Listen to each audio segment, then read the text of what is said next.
Semana decisiva para a reforma da Previdência. Nesta terça-feira, o texto será votado na Comissão de Constituição e Justiça e, em seguida, em primeiro turno, no plenário do Senado. Sabatina do indicado para o cargo de Procurador-Geral da República. Na quarta-feira, o subprocurador Augusto Aras, indicado pelo presidente Jair Bolsonaro, vai ser avaliado pelos senadores da CCJ. E os debates aqui no Senado sobre o meio ambiente.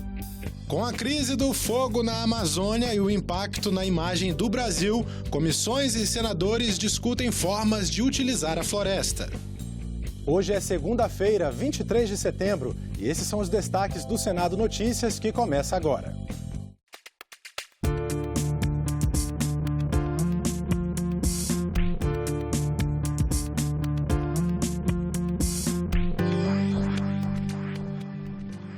Olá, um bom dia para você.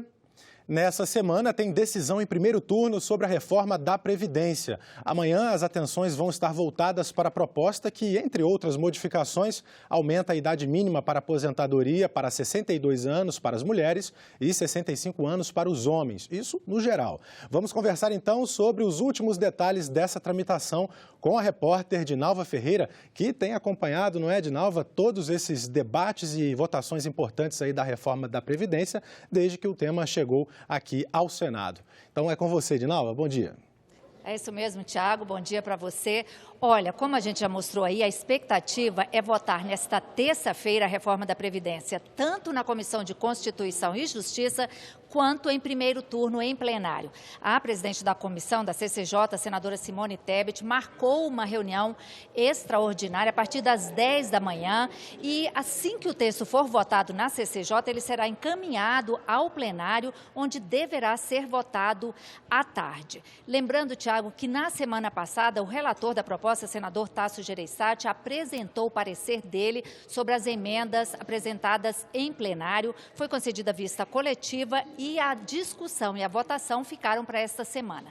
Das 77 emendas que foram apresentadas em plenário, ele acatou apenas uma emenda supressiva, ou seja, uma emenda que retirou do texto um trecho que prejudicava os servidores públicos federais, estaduais e municipais que recebem gratificação por desempenho. Tasso também fez uma mudança de redação para evitar que os trabalhadores informais tivessem que pagar uma alíquota de contribuição maior. As outras emendas, elas foram rejeitadas pelo relator, mas vários senadores têm dito que vão tentar fazer mudanças no texto, apresentando destaques durante a votação, durante a discussão, tanto na CCJ quanto no plenário. O presidente do Senado, o presidente Davi Alcolumbre, ele tem reafirmado que a intenção é concluir a votação da reforma da Previdência aqui no Senado até o dia 10 de outubro. É isso, Tiago, voltamos com você. Obrigado pelas informações, Dinalva, atualizando nossos telespectadores aí nessa semana decisiva. Muito obrigado. E para analisar os possíveis efeitos da reforma da Previdência, eu recebo aqui no estúdio o diretor de Relações Governamentais da consultoria BMJ, Juliano Gribeler. Bom dia, Juliano. Como é que está essa expectativa, então, entre os empresários, no mercado em geral, para a votação da reforma esta semana aqui no Senado? Bom, Tiago, a gente está chegando próximo à conclusão de uma discussão que já dura mais de 4 anos, né? A gente tem essa perspectiva da votação da reforma da Previdência como sendo um assunto fundamental para ter uma saúde fiscal do Estado. Mas tem que entender que essa reforma ela tem impactos a médio e longo prazo. Ela elimina um pouco os riscos do governo ficar tão apertado no seu orçamento, de ter que tomar decisões que muitas vezes podem contrariar o mercado, mas também ela não traz nenhuma mudança imediata que vá possibilitar uma atração de investimentos, por exemplo, ainda esse ano. Ou seja, sem a reforma da Previdência, a situação ficaria pior, mas com ela não significa que imediatamente, por exemplo, novos empregos vão ser criados? Isso ela mostra que tanto o Congresso quanto o governo estão dedicados de fato às reformas. Mas essa atração de investimentos ela também tem a ver com a segurança jurídica do país, com a questão de você ter um marco legal que seja de fato bem estabelecido e que possibilite a atração de investimentos. serviços. E a recuperação econômica está sendo um pouco mais devagar do que o esperado. Então, essa recuperação econômica um pouco mais lenta, a gente tinha no começo do ano uma perspectiva de PIB próximo de 3%, hoje em dia já está menos de 1%, então isso também coloca um pouco de receio com relação à capacidade do país voltar a crescer diante desse cenário internacional que a gente também tem que estar muito conturbado. Agora, um índice importante é o da confiança dos empresários, sobretudo os empresários da indústria, na economia brasileira. Então, com o início do novo governo, essa expectativa, esse índice de confiança aumentou bastante, mas ao longo do ano ele caiu e agora, após o final do segundo trimestre, ele voltou a subir. Você acha que já é uma consequência dessas reformas que têm acontecido? No começo do ano, a gente tinha muita expectativa, né? A gente sabia qual era o discurso do governo, mas não sabia se ele ia ser capaz de implementar o que ele estava prometendo. Tinha muita dúvida com relação à governabilidade, a quão liberal seria a agenda do governo ou não, e a gente está vendo agora que, de fato, apesar da governabilidade ser uma situação um pouco mais complicada e delicada de discussão, a forma que ele escolheu de se relacionar com o Congresso, as reformas estão sendo apresentadas, seja por causa do governo estar empenhado nisso, mas talvez mais porque o Senado e a Câmara dos Deputados, de fato, comprou essa necessidade dessas reformas. Então, a gente está vendo que muitas das medidas esperadas pelo mercado estão avançando. Talvez não no ritmo que eles esperassem, talvez não da forma como foi esperado pelo governo, mas estão avançando. E isso faz com que esse sentimento de confiança e de que há, de fato, uma estabilidade, há de fato um plano, uma programação por parte do governo federal no seu relacionamento com os entes privados, mas também na parte regulatória, seja comprovado, né? Perfeito. Em relação à reforma da Previdência, aqui no Senado foi criada uma PEC paralela para tratar, por exemplo, a questão dos estados e dos municípios, não é? Sem esses estados e municípios na reforma, a reforma, vamos dizer assim, da parte federal, ela é suficiente nesse momento para poder recuperar um pouco mais a economia e atingir aquele PIB de 3% ainda ao final desse ano ou não? Ao final desse ano já não tem mais perspectiva de atingir esse PIB, né? Acho que já é uma expectativa frustrada e dificilmente vai se concretizar. Agora, o texto apresentado e aprovado, ele é de fato relevante. A economia que ele está trazendo de quase 900 bilhões é de fato importante para o governo federal, mas claro que se a gente tivesse a inclusão dos estados e municípios, seria um outro cenário muito mais confortável para os próximos anos. A gente tem uma situação muito delicada na economia dos estados, vários estão em recuperação fiscal e procurando outros meios de conseguir se capitalizar e resolver esse problema de orçamento, e muitos estão ligados a essa questão da Previdência, mas também na forma como está a discussão, a gente tem essa PEC paralela que ainda vai ser votada no Senado, que tem que votar para a Câmara, com temas polêmicos, dificilmente ela deve ser aprovada esse ano.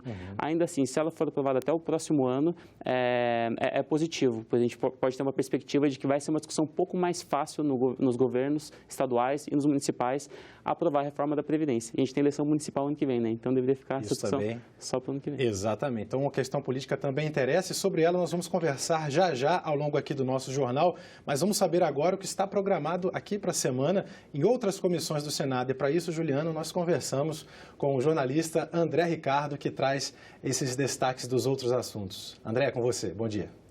Bom dia, Tiago. Nesta terça-feira, Tiago, está prevista sabatina na Comissão de Assuntos Econômicos de 4 indicados ao Conselho Administrativo de Defesa Econômica, o CAD, que é ligado ao Ministério da Justiça. São eles Lenisa Rodrigues Prado, Sérgio Costa Ravagnani, Luiz Henrique Bertolino Braido e Luiz Augusto de Almeida Hoffmann. Também amanhã, Tiago, deve se reunir a Comissão de Educação. Na pauta está um projeto que busca tornar mais transparente e criterioso o uso de recursos públicos aplicados na alimentação escolar dos alunos da rede pública de educação básica. A ideia é fortalecer os conselhos de alimentação escolar e adotar normas para o melhor funcionamento do programa. Já na quarta-feira, Tiago, a expectativa mesmo é para a sabatina de Augusto Aras, indicado pelo presidente Jair Bolsonaro para a Procuradoria-Geral da República.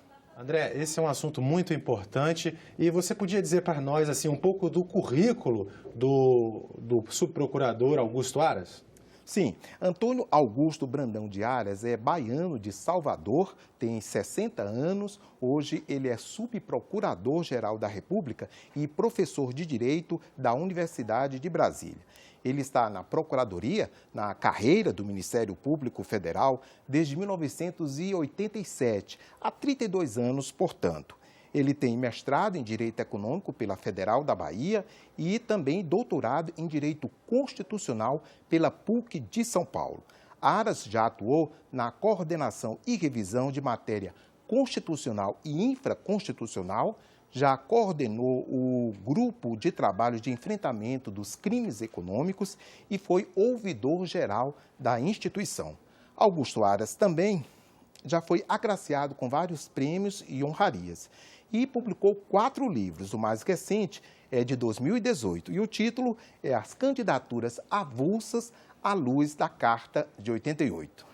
Também nesta quarta-feira, Tiago, está prevista a reunião da Comissão de Assuntos Sociais. Um dos projetos em exame é o que determina que rótulos e embalagens de produtos à venda no mercado mostrem de maneira ostensiva e adequada a advertência sobre a presença de substâncias cancerígenas ou potencialmente cancerígenas que constem da lista nacional de agentes cancerígenos. E na quinta-feira, a Comissão de Relações Exteriores e Defesa Nacional faz a segunda audiência pública para discutir o Programa de Defesa Cibernética do país. São esses os nossos destaques. Voltamos com você, Tiago. Muito obrigado, André, pelas informações. Semana cheia aqui no Senado.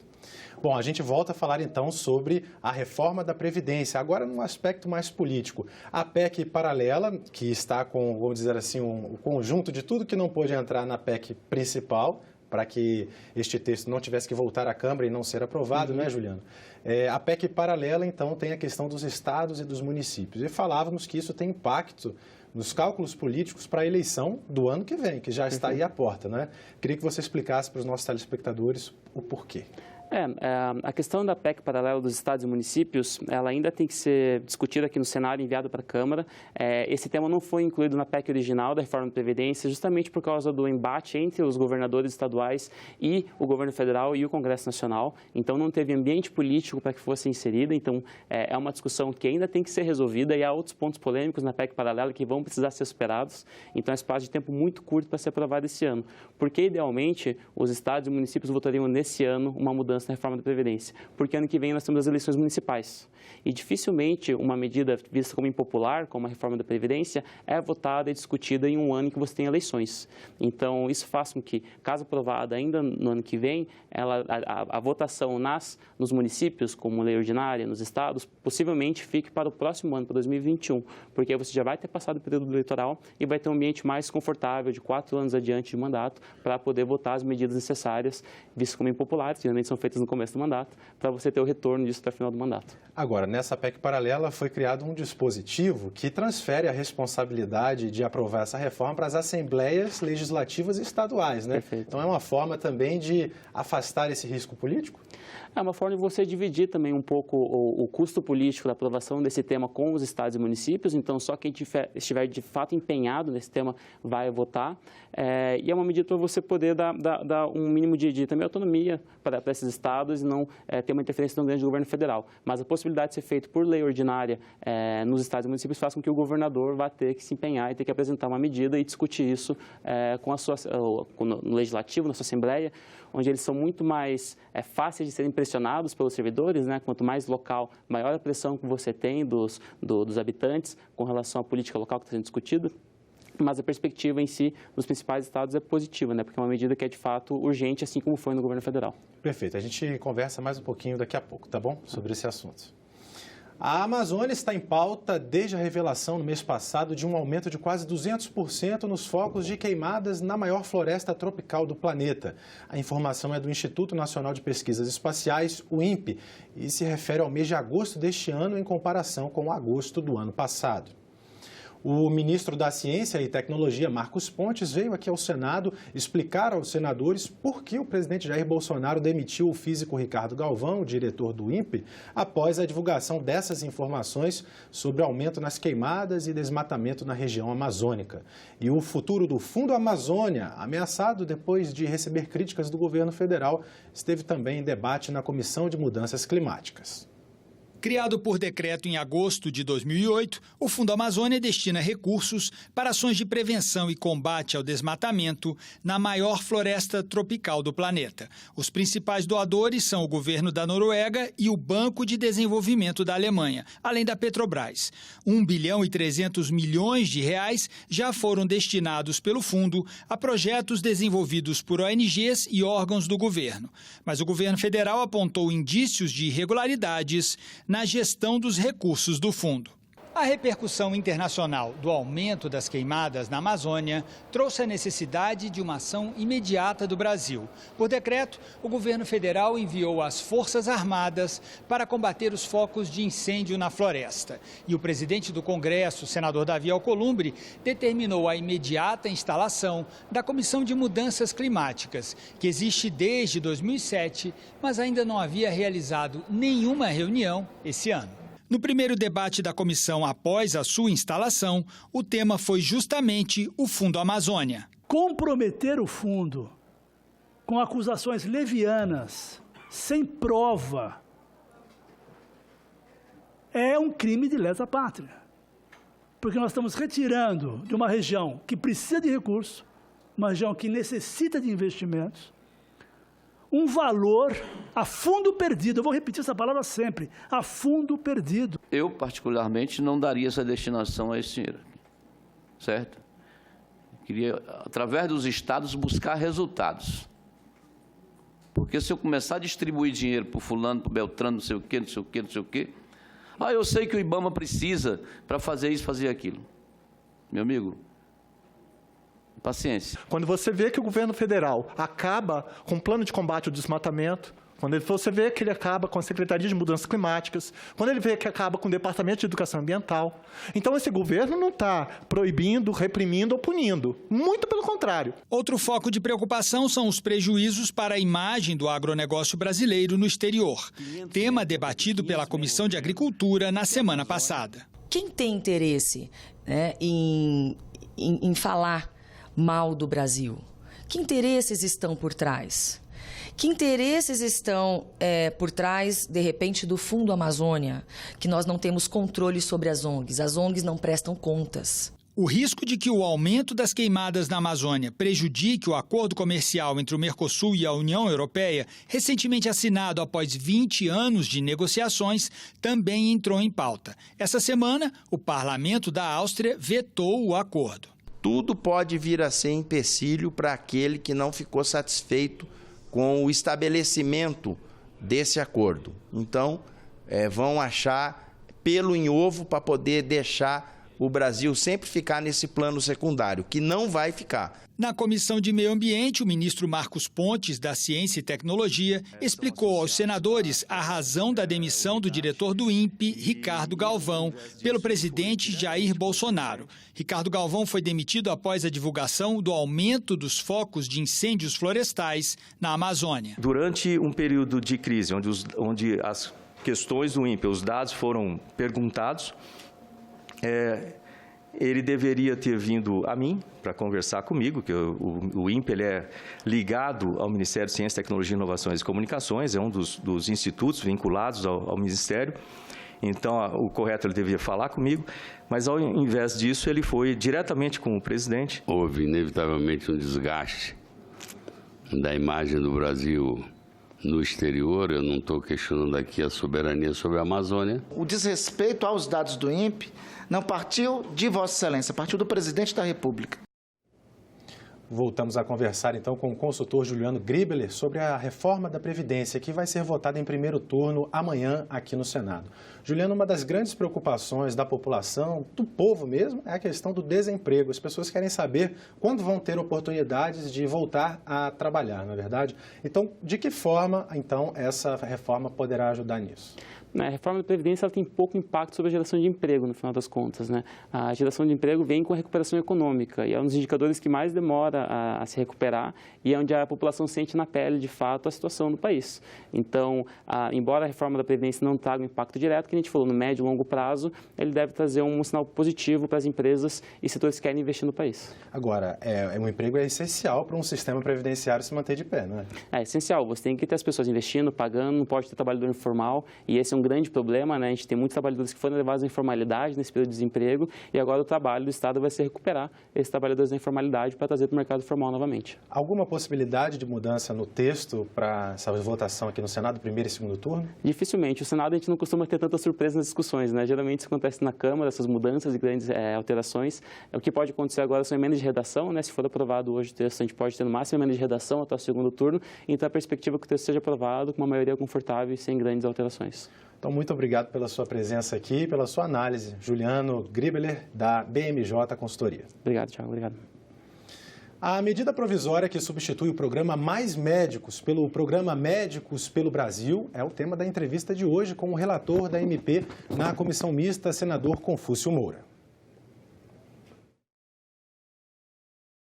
Olá, o programa Médicos pelo Brasil foi criado por medida provisória para substituir o Mais Médicos. O relatório da MP apresentou mudanças em relação à proposta original e nós vamos conversar sobre o assunto com o relator, o senador Confúcio Moura, do MDB de Rondônia, nosso convidado. Seja bem-vindo, senador. Obrigado pela presença. Muito obrigado, uma satisfação como é fazer esse comentário sobre esse novo programa do governo federal, Médicos pelo Brasil. Estou às suas ordens, vamos bater um papo. Senador, qual é o cenário que se desenha para atenção básica em saúde a partir da criação do programa Médicos pelo Brasil? Olha, o programa Mais Médico, que é o anterior, de 2013, foi um programa muito bem recebido pelo Brasil inteiro. Muito simpático, não só para as pequenas cidades, para as comunidades indígenas, as cidades isoladas do Brasil, difícil, mas também para as regiões metropolitanas, as regiões mais pobres, mais necessitadas das grandes cidades. Lá estavam os médicos nas unidades básicas de saúde. Foi fantástico. Então, quando houve aquela denúncia pelo governo cubano que encerrou aquela participação cubana, deixou um vazio muito grande, mais de 8 mil médicos em torno disso retornaram, outros ficaram aqui no Brasil e ficaram jogados ao léu, que ficaram médicos, trabalhavam, não puderam mais exercer a profissão. Né?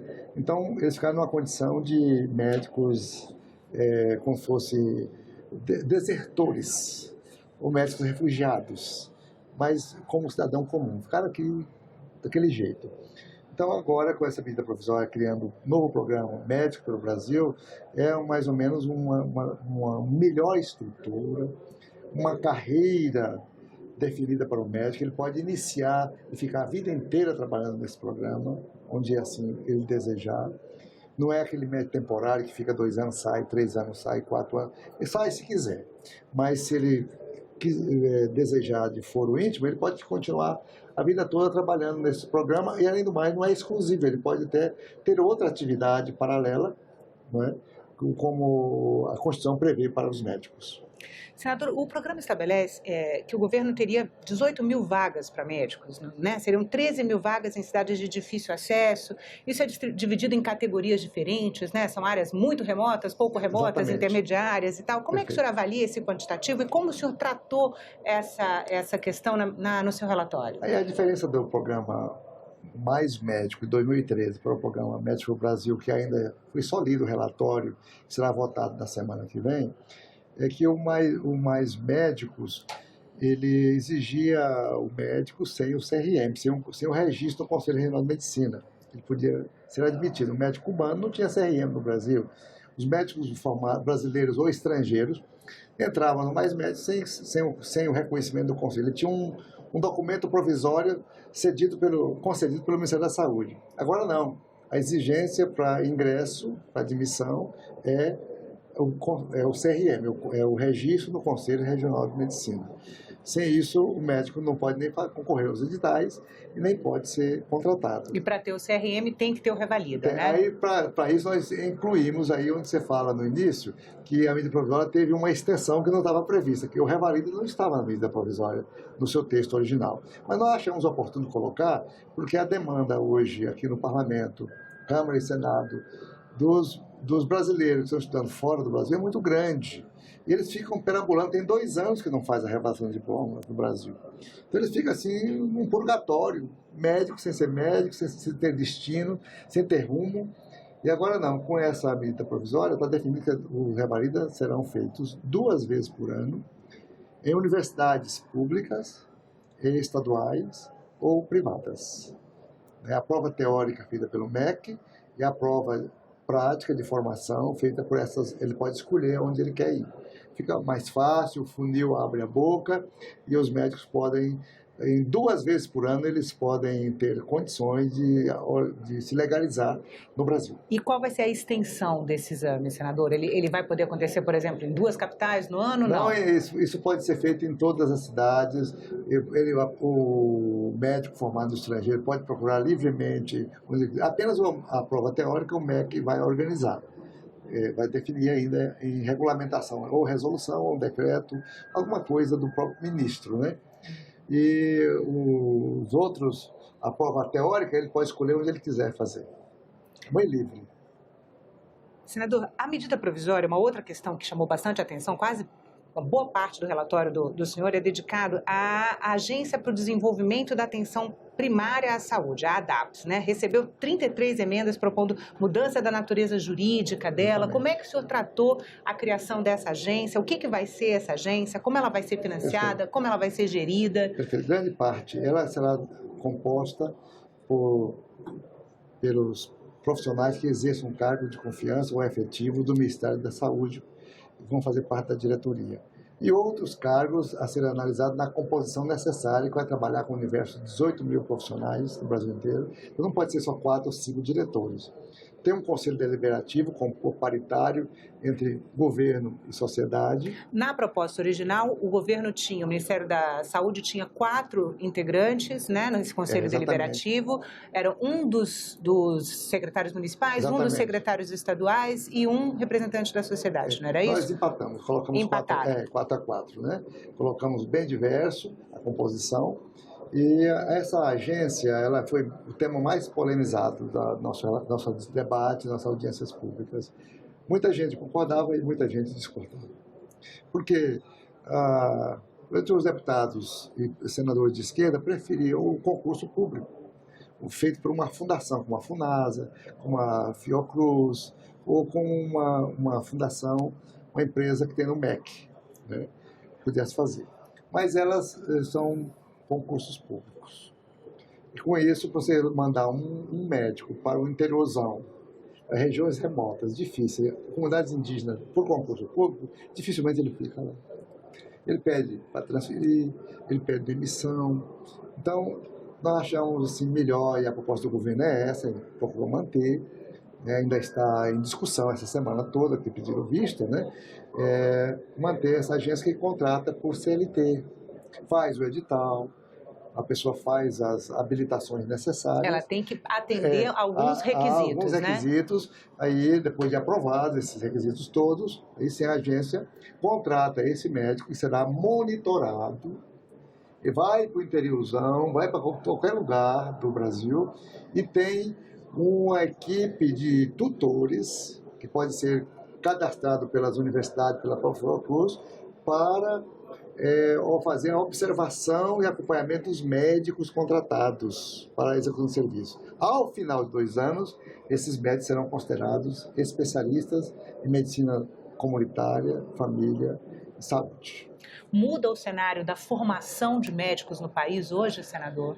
Não entramos na formação, entramos só na regularização da vida dos médicos que queiram realmente se interiorizar. Porque nós já temos hoje... Mas vai formar mais médico de família e comunidade. Hoje tem 6 mil no Brasil. Se vão ser 18 mil novos? A tendência, a perspectiva é de 45 mil médicos especialistas em médico de atenção básica, médico de comunidade. Isso é muito bom para o país. São médicos que são preparados para assumir as unidades básicas de saúde, onde 85% das demandas da população são atendidas na unidade básica de saúde. É a hipertensão, é o diabético, é o pré-natal, é a criança, é o idoso, não é? É uma dor de cabeça, esse busca-busca, a febre que aparece, eles são atendidos pelo médico generalista, médico de saúde de comunidade. Isso é de uma grandeza enorme. E quem vão ser esses médicos, senador? O médico terminou a faculdade, e antes da residência ele vai para o programa? Como é que vai ser? Não, ele vai fazer o CRM primeiro. Ele tem que fazer o Revalida. Depois que ele faz o Revalida, ele foi aprovado nas 2 etapas, aí ele com a certificação do MEC, que ele é realmente um médico... Não, mas um médico formado numa universidade brasileira normal. Não, esse não. Esse aí pode, formado, ele já pode ir direto do conselho, já pega o CRM dele e já se cadastra no primeiro edital. Aí, se ele for habilitado, já vai trabalhar. Essa formação de 2 anos, ela vai equivaler a uma residência ou não? Ela é uma residência médica. Ela, ao final, a pessoa recebe o título especialista de médico de comunidade e família.